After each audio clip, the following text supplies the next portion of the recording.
a little bit of copper harvesting.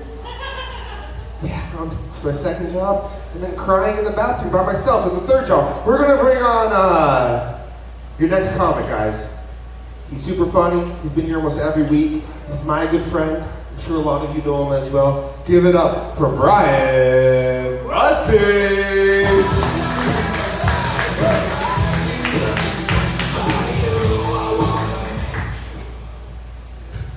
Hi, how's everybody doing?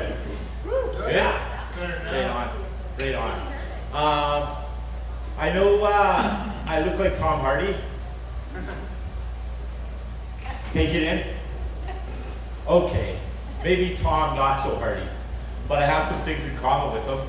We're both 5'8", we both love dogs, and we both get into like our acting, like our character.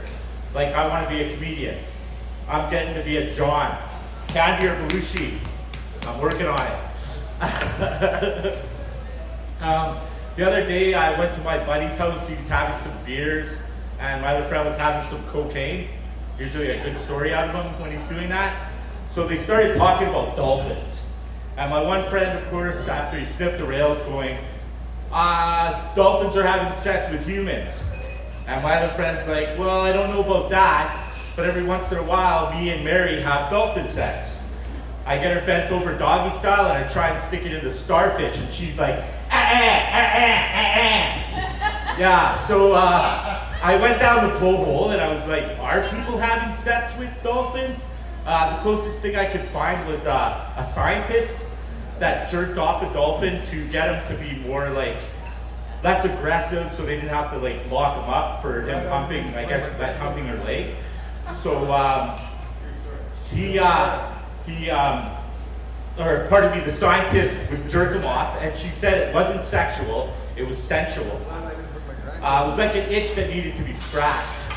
And when those people came to like protest and say that's sexual abuse against the dolphin, her boss stuck up for her and said she was there to study Peter, and Peter's Peter was part of Peter.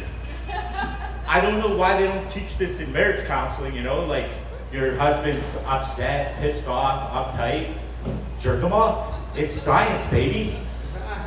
My friend called me from Australia. He's working in a canning plant so he can, chase his dreams at 50 and be a surfer. And every day he would come in for a week and tell everybody he had peanut butter and jam sandwich. And everybody would laugh at him, for the whole week, and he thought, oh, it's just my accent.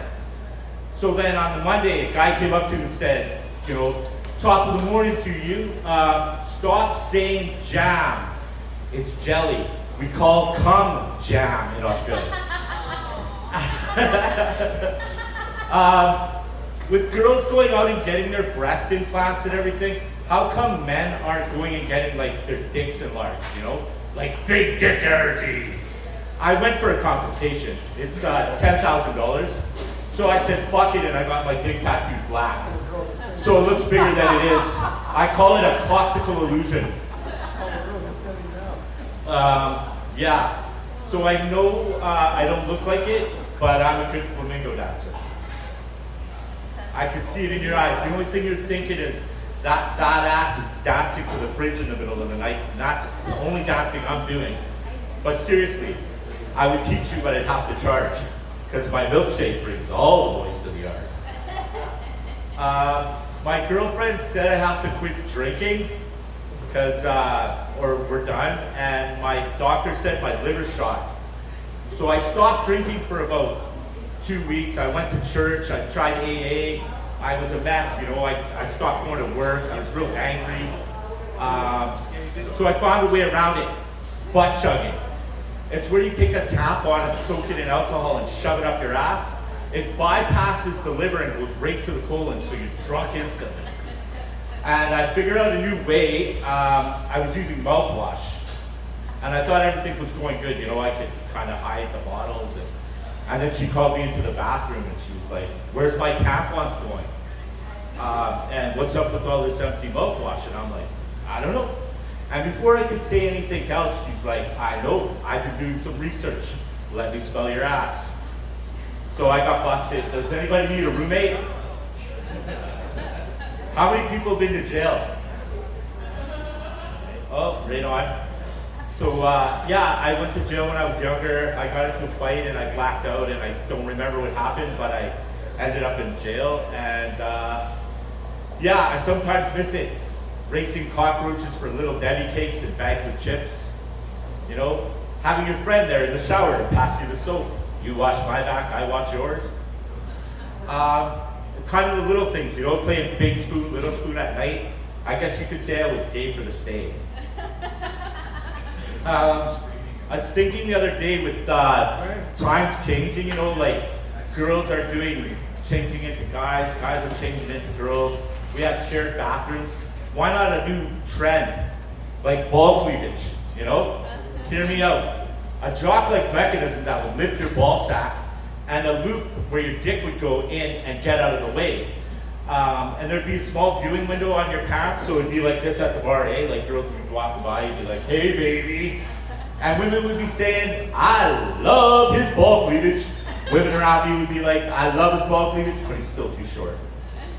Yeah, so I patented it. It comes in cotton, corduroy, or canvas. I call it the over-the-hip weenie grip. And if you want for your feminine side, it comes in silk, satin, or a type of silicone. That's it. Thank you. You've been great. Let's give it over, Brian. That was awesome. Always funny. Always funny.